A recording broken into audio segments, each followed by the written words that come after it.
Good afternoon, everybody. We'll wait a couple more minutes, I think, just while our colleagues join us on the webinar this afternoon. A warm welcome to you all. I'm Jane Pritchard. I'm Chief Product Officer, had to think for a minute then, at Legal.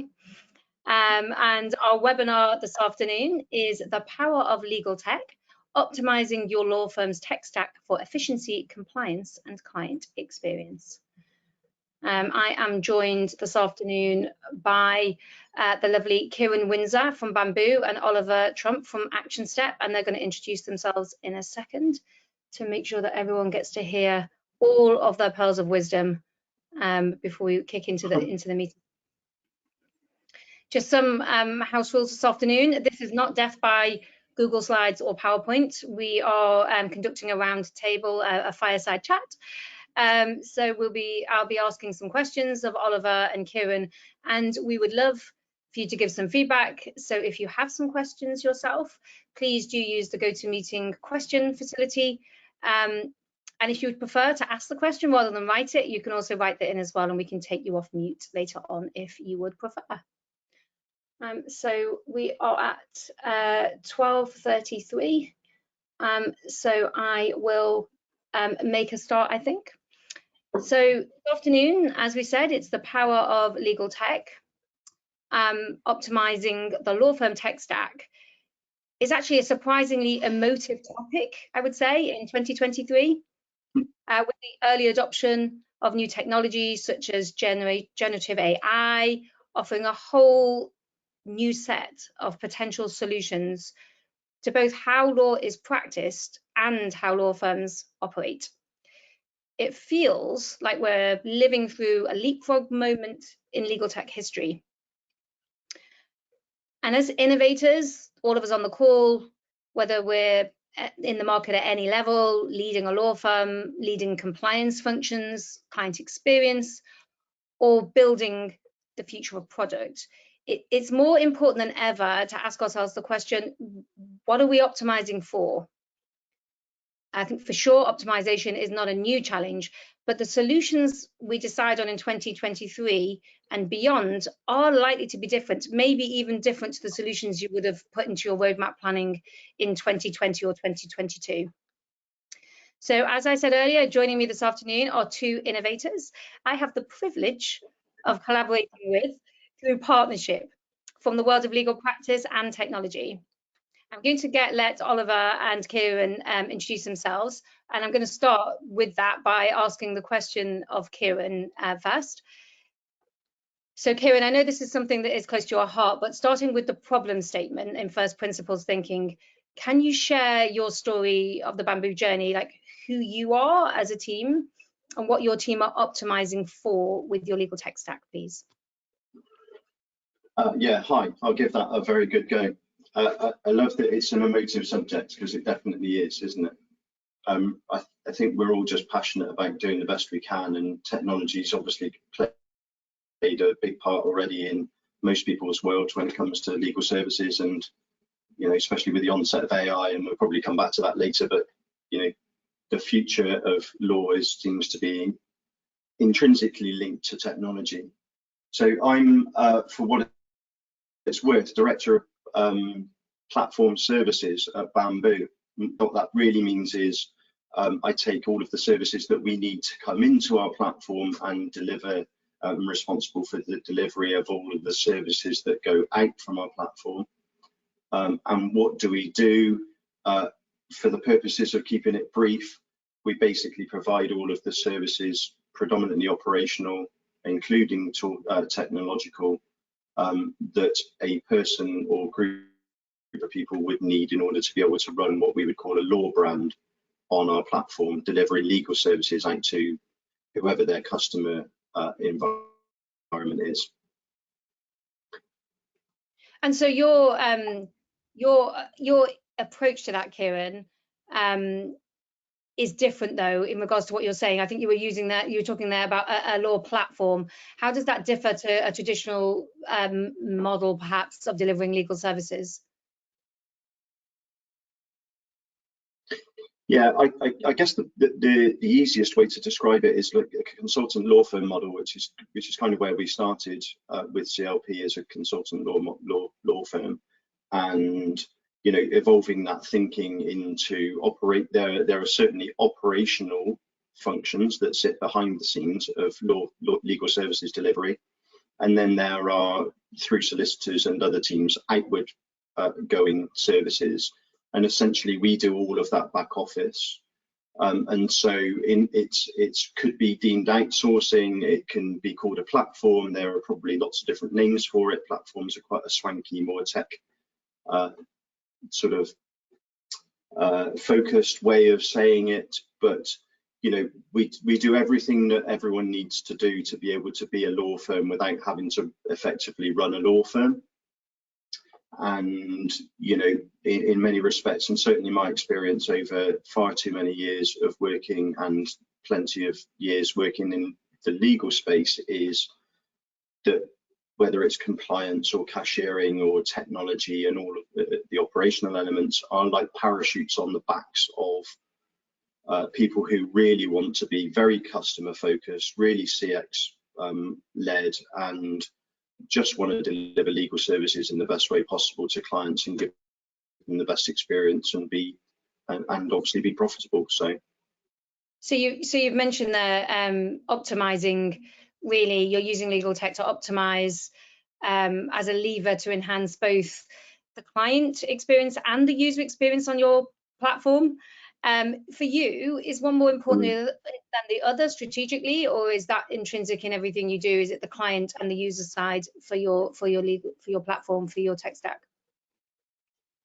Yeah, it's a good question, because I don't think you can separate them, although they are separate. And I know that's an oxymoron, but you've got client-faced thinking, so we must always have a CX thinking. And we think that technology in law is predominantly UX thinking. It's more about driving efficiencies or functionality in the operational day-to-day function of running a law firm, and we've all probably experienced that. And it's obviously important. You want to drive efficiencies, productivity, compliance and regulatory capabilities. You want to keep everything safe and secure, and you want to be able to have easy access to it. That all kind of makes sense, and that's all fine. But it also has to have a CX approach to it. So I think that's something that is slightly missing. What does the end user who's actually paying for legal services want or need out of the technology? If you can go into your pocket and get onto Amazon and order something in the morning and it's delivered by 3 o'clock in the afternoon, how are you delivering conveyancing that takes 16 weeks to deliver? Not that you can solve that problem necessarily, if indeed it is a problem, but we must focus on how the client is receiving legal services, and that even if you're thinking about UX, it has to have a running thread through the middle of it of CX. Does that make more sense? And in terms of technology, for us, it's about simplicity. So for me, it's like I wrote this down earlier on. It might be a bit of a funny phrase, but we think about it like Lego, not Jenga. So a tech stack, I think, is quite easy to say, oh, there's more and more technology available, and there are specific elements that might be useful to a law firm. And you can stack that up and keep stacking that up, and you end up with pretty wobbly bunch of bricks on top of each other, and then trying to take things out of that later on gets, it's an unstable platform, right? So we think about plugging things together that are meaningful and not doing too much of that. There is such a thing as too much technology. Yeah, thanks for that. In my humble opinion, sorry. In your humble opinion, Kieran. Oliver, I think there's some thoughts there that probably resonate with you. Definitely Bamboo's approach to this as a platform provider of operational services for other law firms, as well as having a legal practice, is a different approach to problem solving digital legal services. You probably want to introduce yourself and your background, but how does that work for Action Step? And how do your team approach a collaboration with a business like Kieran's, where really it does need some rethinking in regards to the Lego, not Jenga, and that explanation he's provided? Yeah, thanks, Jane. So I'm, as Jane mentioned, I'm Oliver, the director of Action Step here in the UK. I've been in tech for about 10 years, but been with Action Step for 2. Um, I love what Kieran and Bamboo are doing, and anytime I hear about law firms or groups of law firms that are pushing the boundaries of innovation and they're trying to do things better and different and optimize, it's really exciting. Luckily, a lot of those types of firms end up kind of finding their way to Action Step at some point in time. So we've got a handful of clients that are doing things in kind of their own way, the way that makes the most sense for them and for their clients and their practices.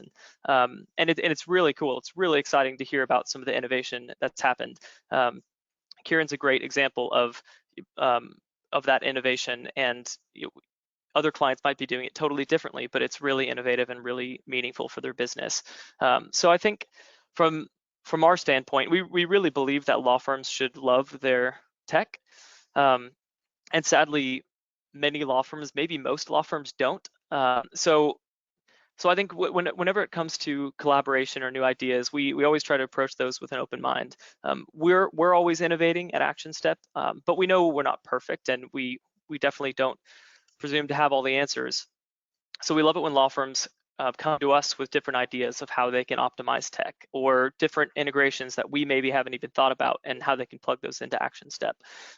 It's always, it's always about efficiency for the law firms, but also effectiveness. How can they better serve their clients? And that's exactly what we're always thinking about. How can we make lawyers' lives easier, but also ultimately give their clients a better experience of working with them? So yeah, I think as I kind of mentioned earlier, some of the best integrations and some of the best features that we have at Action Step and that I've seen have actually come directly from our customers. It was an idea they had or something that they built, and then we've been able to incorporate that into kind of our innovative ecosystem. So yeah, love when law firm owners ask why, and really try to understand if there's a better way, and think critically about how they can improve. Thanks. I think if you're reinventing the way a law firm delivers legal services based on its tech stack, and you're optimizing, it's a really hard, it can be such a big challenge where you've got lots of legacy tech and lots of, like you say, you might have had bits and pieces that never really integrated or fitted together for a complete solution. So Kieran, to that end, how do you prioritize? Like, have you got milestones on the journey that you at Carbon and Bamboo have looked at for optimization? I know that you might have got some lessons you can learn in there, but for example, I know that it might be that you start in onboarding, or it might be that the challenge is actually in workflow generation for Matter. So what is there a, billing and realizing age debt? Like, there might be strategic challenges for you that mean that's where you start. Did you have a particular priority? Yes, I guess so, but it's not necessarily something that's quite so distinct as you might be suggesting. We're not in development, so we don't have like a roadmap as you would in a technology development space, but we certainly have an element of core functionality that needs to be in place, and I think that's, we're comfortable that that's where we are. And then there'll be certain priorities that come up, and everyone wants something slightly different, right? So every customer wants a slightly different experience. Every customer would value slightly different technological inputs. Our customers, to a great extent, are the brands that are operating rather than the end user, and each of those are different, nuanced, have different customer bases, different types of work, and so you're always trying to balance, or we certainly are always trying to balance the importance of core functionality with nuance of bespoke functionality for each individual person.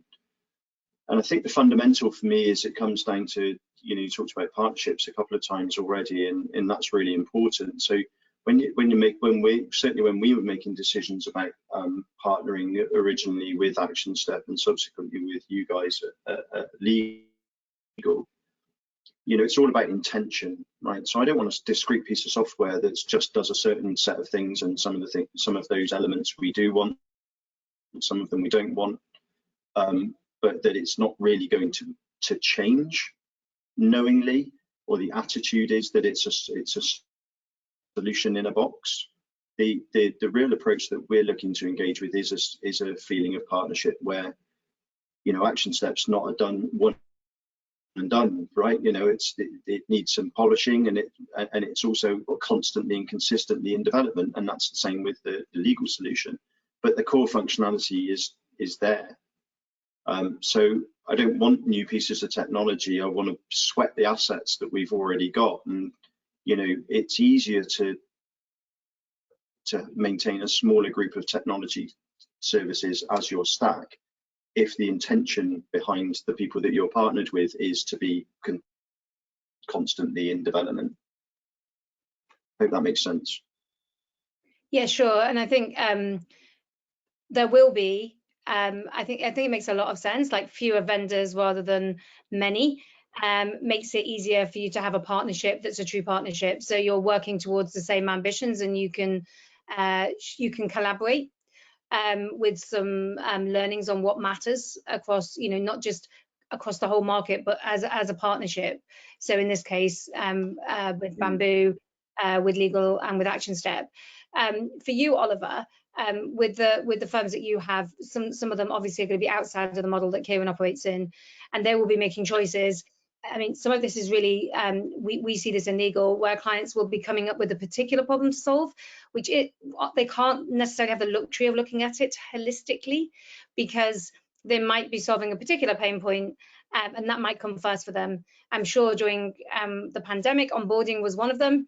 It might be currently that it's something to do with aged WIP, or you know, getting paid faster, whatever that is. Is there a playbook at Action Step where because you have, there's so much functionality there, you know, we're both no-code platforms. So, you know, is there somewhere you start to help your clients in regards to optimizing their tech stack for people who are listening in? Yeah, it's a great question, and yes, I would say we do. Although, kind of like Kieran said, there is no perfect formula. There's no exact right set of tech solutions for all firms. Every firm is a little bit different. So we very much recognize that and try to take that approach with any firm that we speak with. Really helping, you know, trying to understand their way of doing things, their practice, their region, and then from that sort of kind of tailor the solution. So it's actually good timing that we're having this webinar, because just today we actually released a white paper with a blueprint for law firms to optimize their legal tech stack. So we're always trying to provide resources to firms that are thinking about this and that want to optimize, and essentially we kind of see an effective legal tech stack as encompassing three main things. So growth management, legal practice management, and business management. The way we see those, growth management is essentially giving lawyers and staff the tools they need to win clients, deliver great modern legal services, and achieve profitability. So I think of legal is a great solution for that, for helping firms grow and give their clients a better experience in a number of different ways. And then legal practice management, helping legal professionals and staff to work faster, to work more effectively with real-time communication, streamlined workflows, task automation, etc. This is our bread and butter at Action Step, and it's a real driver for a lot of firms and their efficiency. And then business management, which is basically free-flowing data and analytics tools that give law firm leaders intelligent insights into their business, so that they can optimize their decision making and their financial management. A lot of practice management systems should encompass elements of each of these three things, and a lot of elements. But with business management in particular, there are other really great tools as well to supplement your PMS, things like Power BI or Catcher. So I think it's really important for law firms to focus on those three things: kind of growth management, legal practice management, and business management. There might be, like you said, Jane, specific tools that they want to use for a specific pain point they have, or a way they work, and that's completely fine. But like Kieran said, it can very quickly feel like a Jenga tower that could topple over if you just keep adding all these different solutions. So I think it helps to kind of take a step back and look at those kind of core elements that are driving your firm and get that sorted. And then from there, maybe figure out if there's a few other point solutions that you want to add on top of that. So yeah, I think from our standpoint, it's really asking the questions, spending the time with those firms to understand how they work and kind of come up with a tailored solution to them. And even our software is that with being a no-code solution, but a very customizable, very flexible no-code solution, we want to give firms that ability to kind of tailor the system the way that they need it to be. One of our taglines is "Your firm, your way," and so we really believe that strongly, and we try to kind of capture that in every aspect of our software. So I think that's a really big thing for law firms to consider as well. And to me, again, really wise words, like making sure that law firms look at it from what their strategic pillars are and what they're seeking to achieve, because it's just so easy, isn't it? As I've been there as a partner in a law firm, to consider that actually the problem that you're solving now is the most important problem, but not really looking at what the strategy is and how far that takes you. You need an AML solution, you're solving an AML solution problem as opposed to the bigger picture in regards to, like you say, whether it's to do with your growth or your client experience, and seeing those things separately and individually without that holistic strategic view on top can mean you end up with a whole load of vendors and a whole load of complexity in regards to data and tech stack that you could avoid if you were really honing in on your strategic pillars. I'm going to get probably a bit controversial now. Just to throw out there, like where we started, we talked about it being a very different topic in 2023 and potentially quite emotive. So at Legal, we describe what we're building as a system of cognition, and we're looking to always enrich our core functionality for business process automation, but also add that smart layer. So really, again, some of the things we do acting as that innovation incubator with that smart layer on top. So you know that I'm going to be then saying, Kieran, we're really using the words AI, and specifically for 2023 generative AI, and with some of the work that we're doing and that the rest of the world is doing, talking about it being a leapfrog moment. How do you expect these AI developments to be embraced by your team? And are you planning, like, kind of how are you planning to consider the automation? And kind of final question is, what do you see are the biggest gains potentially for optimization that we will have based on the move and the work that we're doing kind of in the early adopter space with AI? Nice small question for a lunchtime fireside chat, isn't it? So AI is a very specific element of the more broad comment relating to optimization, which is part of the broader picture and holistic view that you talked about, which is how do I want to run my law firm, and how do I what kind of clients do I want to engage with, and how best does that all work together? And so I guess that I would say if you took AI out of that, my suggestion would always be to understand the big picture of what your law firm looks like and how it operates, what your functionality is, what your processes and systems are, so that you can see that, almost physically in front of you, to know where the gaps are, where the areas for improvement are, and assess which of those areas could or might be improved by a technological input. And then once you understand what that looks like, you can decide whether that technology can be provided by an existing supplier or not, which then comes back to, well, am I with the right supplier, and do I go back to a supplier? So you can keep going up through the layers of that. And so AI obviously fits in as what I think is still quite a small part of that.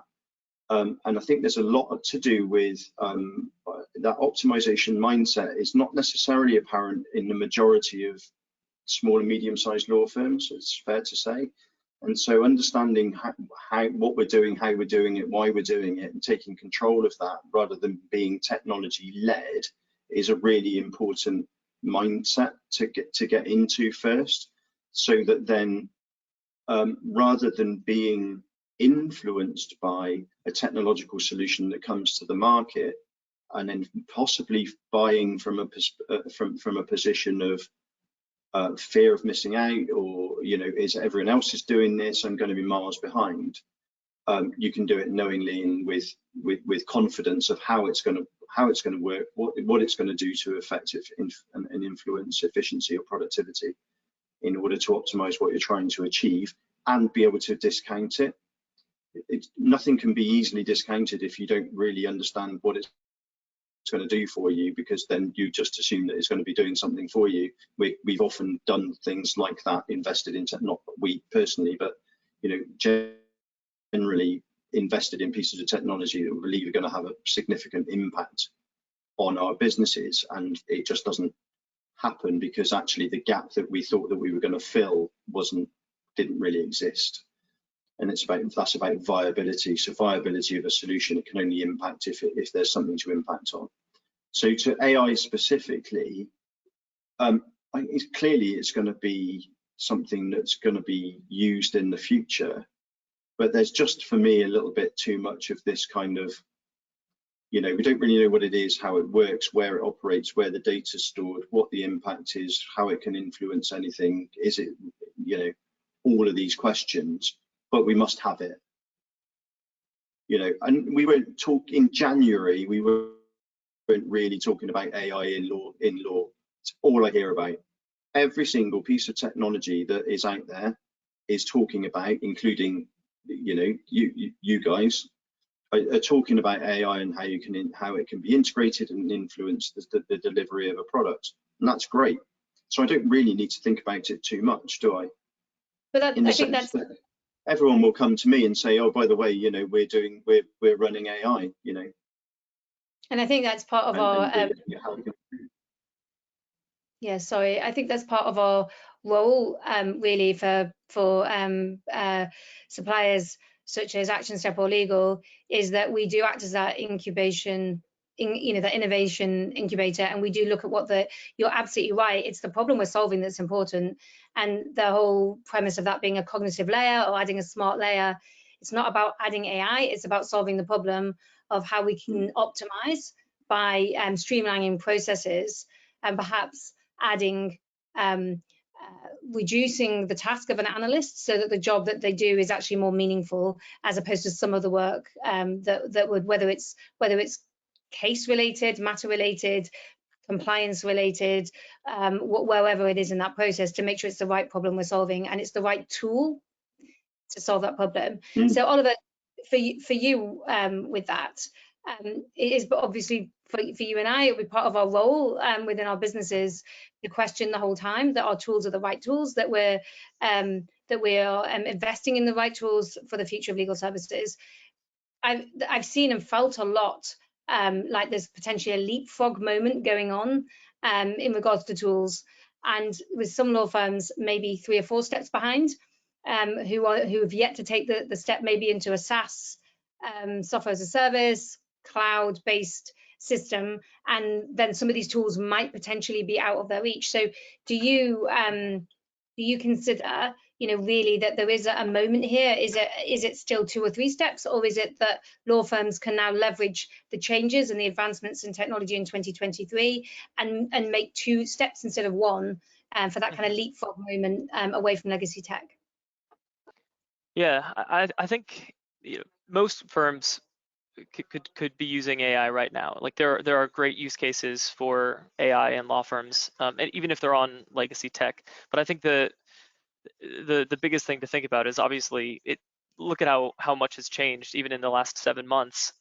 AI is all the talk right now, and there's a lot of innovation happening. We have clients and partners that are already building pretty interesting solutions leveraging AI, and we're constantly thinking about it as well, and kind of incubating, like you said.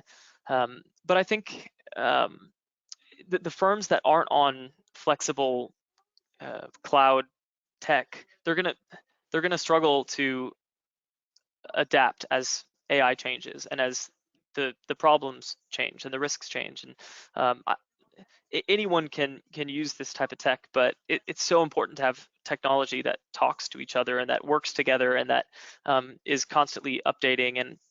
And so I think that's the risk for firms that are trying to kind of leapfrog or that are trying to leverage AI, but they haven't yet made the step to to cloud solutions or SaaS solutions. So that's definitely something to think about. The other thing though that we talk a lot about at Action Step is IA, which maybe we made that up. I don't know where it came from, but intuitive automation is what IA stands for, and that to us is right now actually the kind of the bigger opportunity for firms, and a lot of firms like Bamboo have already taken a lot of steps to automate. But IA, intuitive automation, to us is essentially automation that's intuitive for a human user. So basically, making connections between tasks and processes that makes the work that lawyers do more intuitive, and it reduces duplicate work. So it's the idea of increasing productivity, reducing errors, enhancing user experience. There's a lot of different ways that this can play out, and it looks different for different practice areas and different firms. But I think that to me is the bigger opportunity for law firms, where rather than getting too hung up on AI right now, I think it's important to focus on the kind of the platform technology, so your core technologies that allow you to accomplish your bigger strategic visions, and also that allow you to automate and really grow efficiency and productivity and give a better user experience to your lawyers, your staff, and your clients. And so, Kieran, just turning to you, the platform or the technology stack that Oliver referenced there and the optimization of it, I know we did touch on this briefly earlier, but how important is the interconnectedness for you at Bamboo and as part of your journey in selecting your software, and also kind of what benefits have you realized from I know you're a first principle thinker in regards to this, like, so the interconnectedness and the benefits that you've had as a result of that? Yeah, so I think it's fairly obvious to say that interconnectivity between solutions is incredibly important. It's again that needs to be understood about how viable that is, and really what the influence of interconnectivity is going to have on your productivity. So, there's no point in having huge interconnectivity and driving towards that if actually the impact is too small and doesn't have a significant benefit to you. So there must be, then you need to have integration where integration is possible, but also where it's viable and meaningful. So we've got enough integration between our systems, I think, at the moment, with appetite for more, as you're well aware. And so, I think we probably have further to go in our journey. And at the same time, I see the number of systems, and coming back to that sort of tech and complexity of the tech. If you imagine them as being people in a room, the more people in the room all talking about the things that they're able to do all of the time, just gets noisy, and you can't really work out what any one individual is saying. And so for me, fewer people in the room with more clarity and understanding about what they're talking about, it's easier to understand what is being said, what the capabilities are, and then it's also easier to make the two people work together in collaboration, or three people, rather than try and get 10 people to work together. So you come back to that Jenga stack of, you can create instability by trying to have too many systems talking to each other all at the same time, because it's inevitably important. You've got pieces of data with overlapping functionality of that data, so it needs to be able to shift around in and around your technology, in the same way that if you've got a piece of paper historically from a client in a folder, you don't want to have to be photocopying that 5 times to use it in 5 different ways. Just use the one piece of paper. So if it comes in, we get that piece of paper in through our AML solution with you, I want that same piece of paper to be available through my practice management system and utilized outwardly into other pieces of technology as quickly and easily and as seamlessly as I possibly can. So there has to be fluidity, but like with balance. So talking to that collaborative element really, and that noise that comes with too many conversations happening, and sometimes even the translation of the different conversations. I know at Legal we recently formed and hosted our PIG, which is our Product Innovation Group, which has been set out with that core purpose. So it's a collaborative community of both product builders like us and product users. And the point there is that collective learning. So it's taking it a step further than the learning that goes on with the conversation inside the law firm to the conversation that goes on between the law firms to enhance our roadmap. And coming back to what Oliver was saying, it's really then that shared strategic ambition, like understanding what strategic ambitions actually can be shared.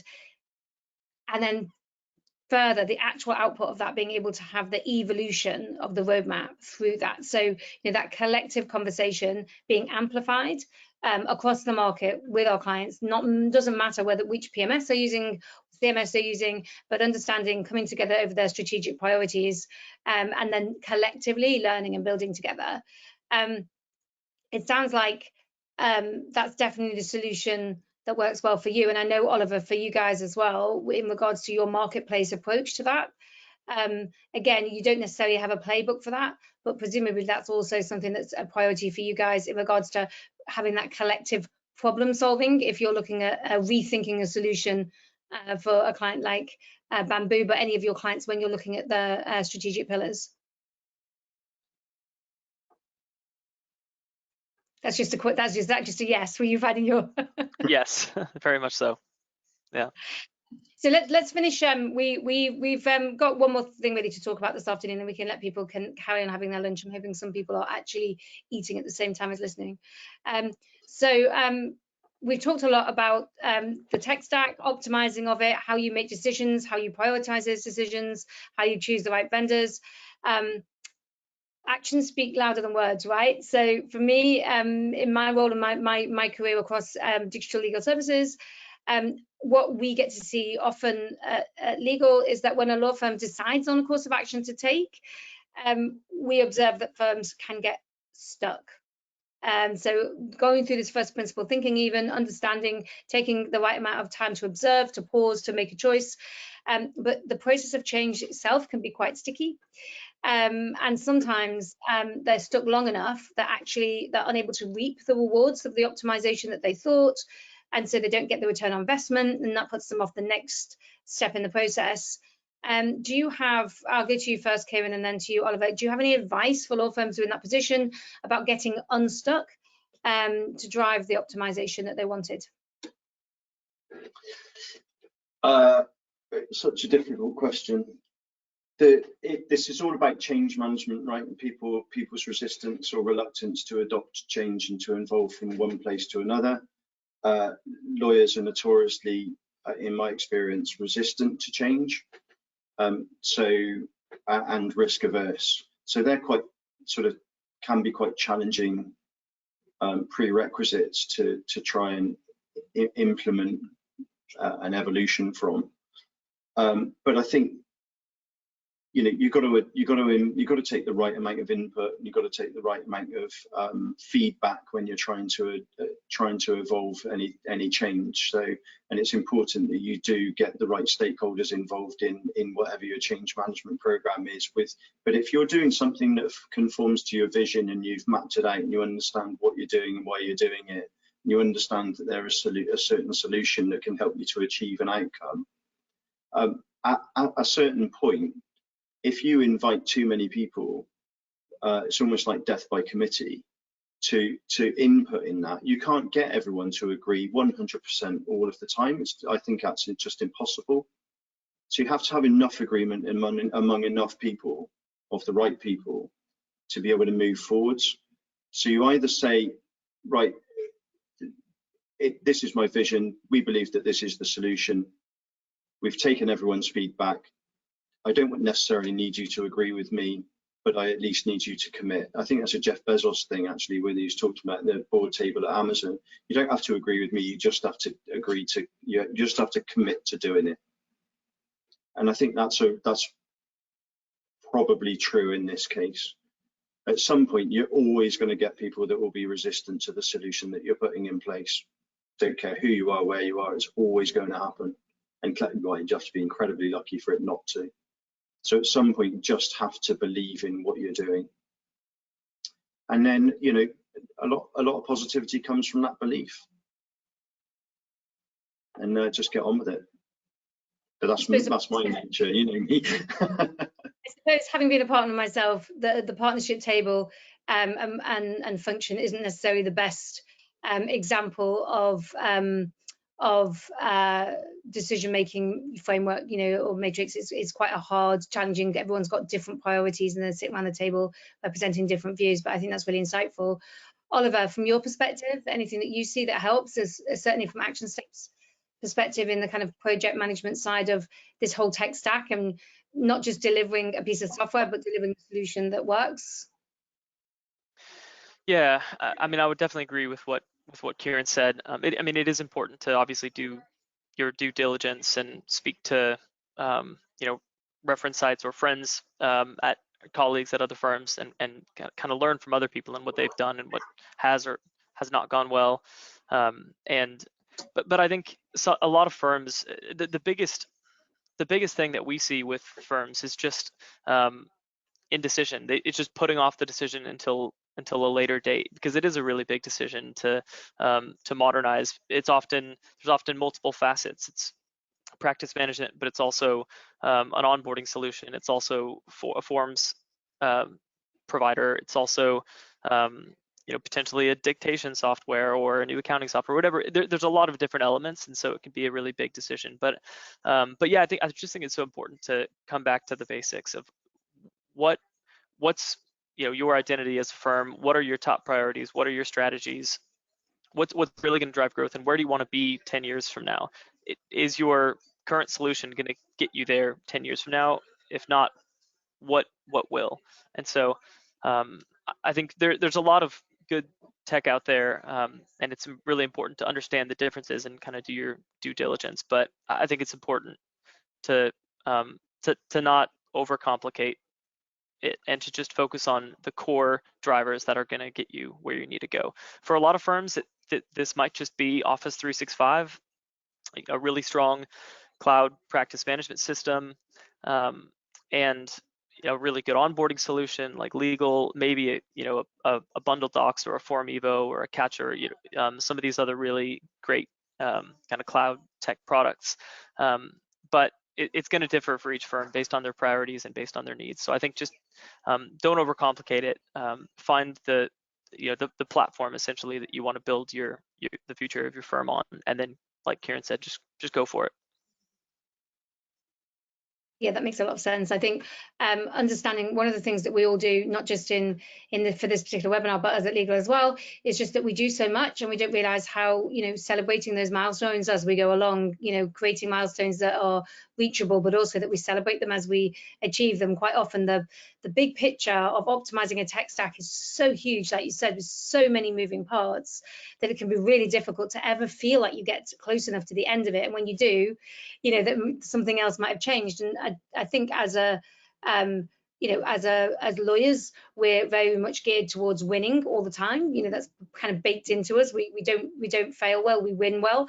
So as part of that, we just got to identify when we win and celebrate those wins across our teams and understand what that feels like and the difference we've achieved. Sometimes the return on investment is always provided back in maybe a sum. So maybe the X sum is what our return investment is, as opposed to actually some of the breakdown of that, like you were saying, Kieran, about the journey of the onboarding potentially, or the experience, and the scores that your end users or your lawyers actually give you now for using the software, and the buy-in you have.